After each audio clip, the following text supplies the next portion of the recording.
Thought I lost my apples for a moment. Your marbles or your apples? I like them apples. It's been a good long while since I seen Good Will Hunting. Oh, yeah. You know, that's what that quote's from. Well, I think it came a long time before. Oh, really? Oh, I'd yeah. never heard it before that, but it makes sense. Yeah. They didn't just make that up for that Yeah. movie. To me, Yeah. they did, because I understand. The boys from Boston, what do they call them? The Easties? No. Southeast from South Yeah. Boston. Southeast. Oh, you like them apples. Yeah, them apples. Them apples. That's right. Yeah, you gotta put that in there. Yeah. Nice. But yes, it's good to see you, Justin. Speaking of apples, How about it's good them to apples? see you, Mark. Well, thank you. Yeah.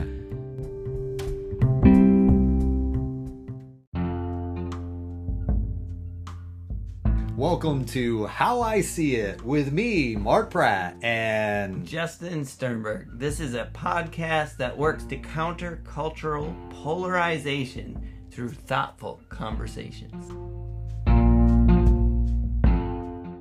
What are we talking about? well, I know what we're talking about. do you? But Good. Shoot, I'm waiting for you to. I thought for a moment.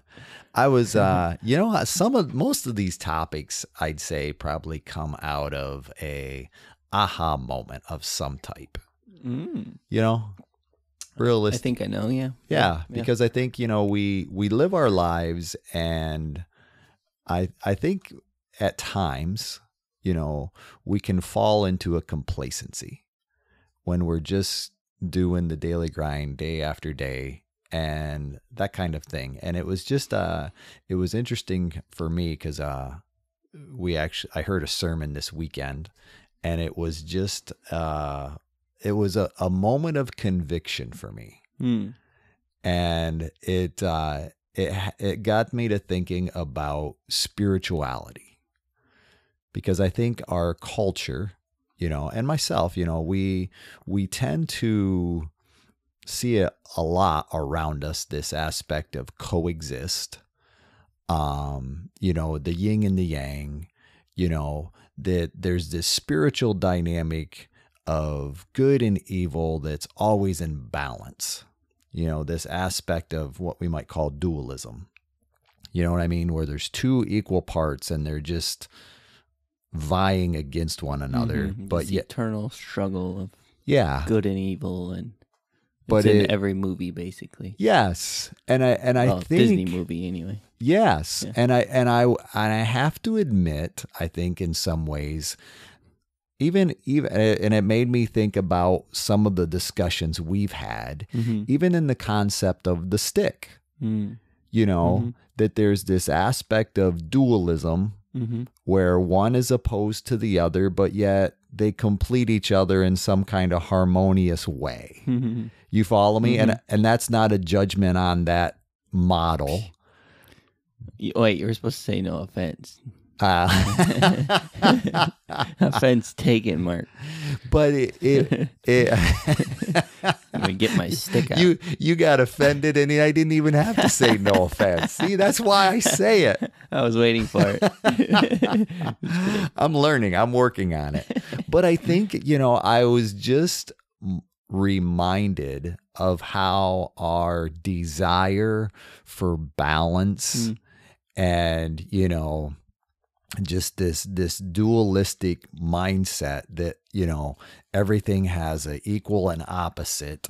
I was made aware that I have been maybe misled. And I don't want, when I'm thinking about misled, I'm thinking about the fact that I talk with others, and I take that very seriously when I think about the fact that I don't want, if I've been deceived, I don't want to pass that deception on to other people. You follow me? That's where my conviction, that's where the weight, if you will, of even what we do here, is kind of convicting. Yeah. And so it got me thinking about that from that aspect. And it was interesting to recognize for me in the process of this sermon, it was interesting to recognize that from my new perspective, there really isn't this dualism in place. because Was it 3 instead? Maybe 4? 4ism? No, I don't think they're balanced. Yeah, I know. And it was interesting because as I was reading about it, it was a bad dad joke. Sorry. Sorry. I guess in the process of my desire to share my perspective, I'm a little more focused. So I apologize. You're swimming a little deeper than I was. That's my fault. I'm sorry. I'm coming. Let me get some. Don't you even worry about it. It is good. But it made me think about it, and it was a refreshing thing to think about. Actually, when I was in the process of this sermon, I was listening. They were talking about how Jesus had gone through the tombs where Legion I think it's Matthew. Well, it's probably in multiple. Well, Matthew has 2 men. Okay. Where there's 2 men, and but either way, it's just interesting. It's both right before Jesus casts these spirits out of these gentlemen into the pigs. Yeah. You familiar with that one? Yeah, I didn't think it was gentlemen. I thought it was one guy. Well, Legion is one, but and this was what the sermon was about. It's basically there's two separate stories. Okay. In Scripture. Okay. Yeah. And but the pigs that only came out of Legion, right? No, there is another aspect where there were 2 guys. Oh. And I want to say it was Matthew. I apologize. I should have prepared a little, as usual. I should have prepared. But what they basically come up and say, to Jesus, they're basically saying, hey, we know who you are. Mm-hmm. We know that there's going to come a day when your authority is going to completely do away with evil. Mm-hmm. That was really kind of what struck me, because that does away with that dualistic perspective from my dynamic. And I think it's been freeing for me to be able to recognize that we're not just kind of, this balance that you eke out a little bit of. Yeah, it's not like this battle where, we took that town, and it's like, they took it back. And yes. Like this kind of, never-ending battle of good and evil, and some days evil's winning, some days good is winning, and that whole thing. And the fronts are moving every day, and you're always checking in, like, are we winning today? Are we losing today?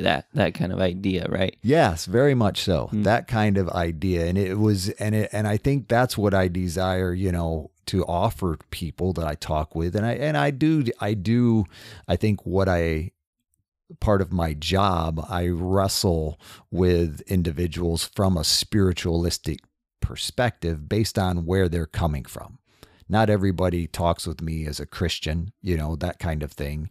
And, and there's definitely different, spiritualistic tendencies people have, and they've grown up in a specific religion, or maybe they've grown up religious, but then they've kind of jettisoned that to have this humanistic dynamic, those kind of things. And that's where it was kind of coming back to for me, because I think I have kind of developed this model of balance, which in some ways I like, and I think in some ways it's our continuums, represent a sort of balance between 2 extremes. And even the idea of polarizing topics, we're always trying to get that pendulum to where it's, I'm showing you my hand, pendulum, a board on a pendulum. I'm trying to get it in balance so Seesaw. that it's, exactly. So that it's no longer swinging, it's kind of balanced. Yeah, we're always trying to get to that equilibrium. Yes. Yep. And so that was where, that's when I heard this sermon, it was just kind of like this breath of fresh air for me in this aspect too, because it wasn't like I hadn't known. I mean, granted, I learned a lot, because what part of what the sermon was about was when Jesus is crossing over the Sea of Galilee, the two areas that are 2 references. One would be like the version that basically said Jesus went to Southport. Okay. And there was this one guy named Legion. The other version basically says that Jesus went to Brunswick County and there were 2 guys. You follow me? And but either way, he cast the demons out of these fellas into this herd of pigs. And so that was kind of, it was neat to hear. It's like, okay, it's not that scripture is ever in controversy. It's just being able to understand the facets from which each, writer wrote their story. And to me, but what came out of that was that dynamic of being able to say, okay, yeah, in this spiritual realm, we do recognize what we are at war, if I may say so, kind of that Ephesians 6, type dynamic that we do wrestle. And I think sometimes in our wrestling, it can seem daunting, because it does seem as if there's this war front where cosmic battle. Yes, where, and like all good movies, it's like, well, somebody's got to do something that completely shifts the dynamic or else, humanity is going to die, that kind of thing. But that's where it was coming from, is it's like, okay, all of that was satisfied. Someone did do something and that kept everybody from dying. And yet and being able to recognize that in those moments, even the spiritual realm, as I was looking at it from that dynamic, recognizes the authority of who Jesus Christ is. And there was no doubt, because when, in that spiritual realm, when anyone addressed Jesus, it was like, I know who you are. Yeah. And so often it reminds me that, and I realize that's out of the Bible and that kind of thing, but so often I'm mindful of the fact that, if we live in this spiritual culture, and yet I'm willing to recognize that when we think of evil acknowledges who Jesus is. Yeah. And there's no doubt there. And it's not that it's a balanced equation. Yeah. It's a matter of, deceiving and destroying as much as possible until that day comes when it's going to end. So it's a lot of good stuff. That's good. That's the nutshell of, that was a nutshell of Father's Day for me this weekend. Nice. So a couple things I was thinking about when you were sharing that. First of all, the balance thing, right? So I was thinking about balance. Yeah. Balance only works when there's a certain law at play of physics. That law is gravity. I hear you. Right? Sure. So you think about balance, you think about a scale where you balance things out. A balance beam. You think about seesaw, like you said, the action of seesawing. You think about when you're trying to keep your balance, right? Sure. And you're kind of balancing on a whatever. Right and left. Yeah, or like on what do you call that? A balance beam or the wire. What do you? Tightrope. Thank you. No problem. Ding ding ding ding. You win.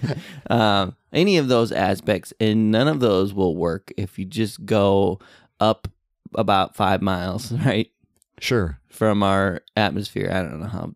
I just made up a number. Oh, okay. However, I'm with you. Till you get out of the gravitational pull. Okay. And there's no longer gravity. None of those concepts work. Balance isn't a thing. Right? I knew where you're coming from. And the reason I say that is because this yin yang, this balance of good and evil, in my heart, is definitely a thing. Right? And when the laws of this creation that he's put me in are at work, I do have to contend, and you wouldn't argue that, right? Like you wouldn't say we don't have to battle. We don't have to battle against the evil or against our flesh.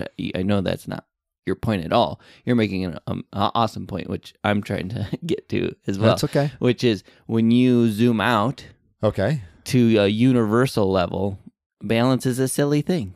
Oh, I hear where you're coming right? from. There's no such thing as, I mean, there is, and I would even argue that he's built balance into the solar system. He's built balance into the universe, but, so obviously the analogy isn't perfect, but I hear you. I'm just thinking about how that concept of a scale just doesn't apply once you you zoom out just a little bit. Sure. And then you still got all kinds of zooming to do to still even get to the edge of the universe where that concept is kind of silly, right? Sure. And I think of that as an analogy for what you're saying, and even the demons and how they recognize there's no balance here. Yes, right. And agreed. when I zoom out, because we came from zoomed out, we know the big picture. We know what the universe looks like, and we know that these laws only apply in this one tiny little context, and this guy in front of us lives outside of that context. You know what I mean? Sure. And I think that's when the Bible says, greater is he that's in you than he that's in the world. That's what it's talking about. It's like, no, you don't understand the spirit of the God who created this universe that abides above and beyond all of those rules of good and evil. He lives in you. So you're good. Yeah. I hear you. Yeah. And I think, that's, I think as you were talking, that balance tends to be our human way of making such a cosmic force or design, I'll call it, understandable. Yes. Yeah. And I think that's where that complacency comes into play, because at times I just want to make things understandable. Yes. So I use my human construct to basically say, okay, this is how it is. Yep. And I think in the aspect that can be part of a deception over time, because I think in some ways, from my perspective, that can be on my part, even the pride that I've got an understanding of this, this created design. Okay. And this is my teaspoon way of holding a piece of that. Yes. Yeah, exactly. In the midst of the whole universe. Yeah. Go ahead. You're making me think of the message I heard this weekend and the thoughts that came out of that, which was this idea of Christ is our cornerstone. Okay, sure. And so all other building materials reference off of that cornerstone. And so if you put it in correctly, or your cornerstone is just a bad cornerstone, sure, then your building will be out of whack, right? Sure. And I was in a small group. We talked a little bit about this, and I was talking about how knowledge could be a cornerstone, right? Which is kind of what you're saying. So if I build everything based off of knowledge is most important, then I'm always going to have gaps. Sure, it's never going to line up because we can't know it all. And even if we even if it was knowable, available to us, our brain and our time cannot contain it. Yeah. Right. And so we're always going to have gaps. We're always going to have to fill them in with analogies or concepts that kind of cover a whole gamut of things just to be able to look at it. Sure. Yeah. And I think like that happens throughout the course of history and science. We've discovered more and more about science, but everything we discover about science tends to open up these little side room doors that we're like, oh crap, we can't open that one yet because we don't understand it enough. Yeah. But at least we got into this next room and we can understand more about everywhere we left because we're now in here. Sure. And we recognize, but there's just so many more rooms that we thought this was the last door, right? Kind of idea. And so, it's like this and then you think about the fact that, again, the God of the universe, the one who kind of lives above all of this and has a perfect understanding of it all, tries to communicate with us, the ant, right? Sure. About what an ocean is or what, a skyscraper is.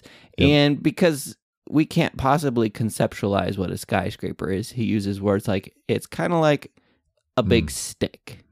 Right? And we go, okay, got it, God. But you said it was a big stick. And he's like, no, it's just that you can't understand that. And I feel like the Bible has, when we think about contradictions, you think about all the names of God. It's like, well, is he a lion or is he a lamb? Which one is he, right? Because he references both. And if we're going to be literal and stick to, well, it's this one or it's that one, then we're going to have to argue with this other part of the Bible, and I feel like there's a lot of theological concepts that we also want that balance. Sure. Right? Where we want to say, like God's sovereignty versus free will, for instance, we've talked about in the past, and we're like, well, it has to be in balance, or I have to choose one or the other. But I think it's kind of like he's describing a skyscraper and or a shipping container. It's like they're both things, and you can't understand them. So we're gonna go a stick and leaf in a pond. Sure. And I hear you. Does that make sense? Yeah, it makes perfect sense. It's kind of a rabbit trail, but no, it's kind of like when Jesus talked to his disciples. The kingdom of heaven is like. Yes. Yeah, exactly. And I think that's, each one of those pictures makes a greater understanding of what the kingdom of heaven is like in this aspect of a concept that's too big to explain from just one human dynamic. Yeah, and we benefit from those moments where Jesus was a kindly teacher and that he said it's like. Yeah. So we're like, we can understand, this is another facet, But exactly. I think the Bible is full of facets, but we don't always get the benefit of the is like part to be able to say, well, I can't, in other words, I can't throw out this part of the Bible because this part of the Bible says this. I have to somehow reconcile that they both can coexist in that universe that's beyond me that I can't understand. Does that make sense? Yeah. Yeah. Yeah. So that's kind of where it came from, and I appreciate your ability to bring the cornerstone, because I think knowledge is a good thing. Yeah. And at the same time, I'm willing to recognize that, the knowledge that I have has gaps in it. And I think that's where this weekend came from for me, is being willing to recognize that I saw some gaps. Yeah. And that's not a bad thing. No. It's the ability to be able to say, okay, I need to have this awareness that there is this continual battle, and there is this spiritual realm, that we enter into. And I think that's the dynamic that we can wrestle with, is we have this physical realm, and I don't think there are few people who would definitely deny that, we are spiritual beings, because I think, most everyone has this concept of good and evil, even in religions, if you will. And that was kind of what brought that in a more powerful way to me when I was able to hear that, maybe not necessarily for the first time, but for me, it was kind of an eye-opening. It's like, it was a good reminder to be able to say, okay, there is this authority that's over it all. And whether we acknowledge who Jesus was, even that spiritual realm is willing to say, hey, oh, Son of God, what are you doing here? Is today the day that ends it all? Yeah. Because that's really what the question was. Yeah. And it's like, no, that day hasn't come yet, but and I think it just was a neat little opportunity. And then that's when I started that wrestling for me of being able to say, okay, it's not just like you thought it was as far as this balance. Not that the stick and other things aren't, are evil. It's I'm offended again. No, I get it. But it made me think about it in that way of being able to say, okay, how do we wrestle with this this spiritual nature? And I think the battle is real, but I also think the reality of it is the war is won. Yeah. And it's being a man. And I think, when the CR dynamics came to mind too, because, I think so often in our shame, we can tend to see evil as this huge thing, and there's no way to overcome it. And I think, that's where Jesus as our higher power comes into play and say, no, there's a way. I've already dealt with this. You just need to trust me, in faith from that perspective. And it was just, that was where I was coming from. It kind of, the thing too is like, if you start to get a glimpse of that, of like kind of the imbalance, right? The true imbalance. I think that could put I think that's likely a meat subject versus a milk subject. So if you're not familiar with what I'm saying, sure. Essentially the Bible talks about as new believers, the teaching you need is more like milk for a baby, right? Like it needs to be kind of the fundamentals, the ground level things, and then no teeth yet. You can't chew it up. And as you mature, you need meat. You need to be able to chew. And I definitely feel like understanding this to the level, like to the level that you're talking about, does require some chewing, some teeth. And sure. If you don't have that, I think it could be pretty hard to wrestle with. And why I say that is wait, you're telling me he has that much? It's that imbalance, and yet I still have to, deal with evil. Like, why would he let any of it exist then? Why not just make all of our lives perfect and happy? Sure. It's like... And that was another reminder, I think, in some ways, because as we, have our own family discussions over, topics and so forth, that whole aspect, John, has a friend that he's talking with, that really wrestles with that aspect of, how could a good God let bad things happen to good people, Exactly. And I think that is part of that when we see it from that ground level warfare, that, but we lost over here. Yeah. I hear what you're saying. We won over here, but it just seems like that's inconsistent with my human sense of balance. Yeah. If there is this great God, come on now. Yeah. We should just live in a... Especially if you're in, one of the towns that just got captured by the enemy. And it's like, but we're winning. Well, it sure doesn't look like it where I stand. You know what I mean? Yeah. I can totally empathize with, someone going through some stuff and no doubt, or in a situation where their family or whoever, is going through some evil, right? Yeah. And going, but this doesn't jive. You're saying there's a good God who loves me. Well, this is proof that's either not true or he's, it's not true one sense or another. Like he doesn't exist or he does and he doesn't like me. I mean, that doesn't seem right either, Yep. So I think that's, again, can be some of the tough wrestling stuff. No doubt. And the Bible has plenty to say about all that. Don't misunderstand me. It talks, like one of the verses says he's not slow concerning his promise, but he's not willing that any should perish, right? Because they were asking, like, why hasn't Jesus come back yet? We're waiting for this, and he's gonna make it all better. Kind of the same idea. He's gonna right all the wrongs, fix all the bad. Why isn't he here yet? He's like, well, he's not slow about that promise. Sure, but he cares more that more would come to him, than that. He's patient. Yeah, exactly.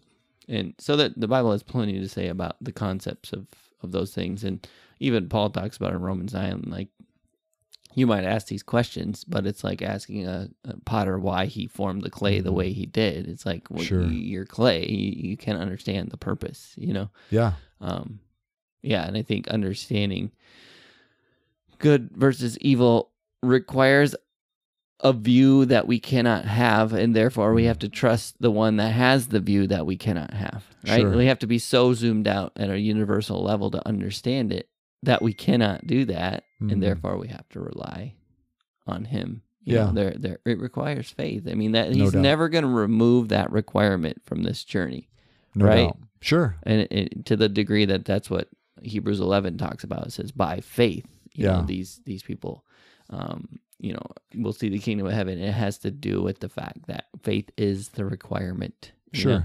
So there's always going to be bits and pieces of our theology and belief that we won't have the full answer. We have to rely on, well, you do, and therefore I rely on you. And that's, you know what I mean?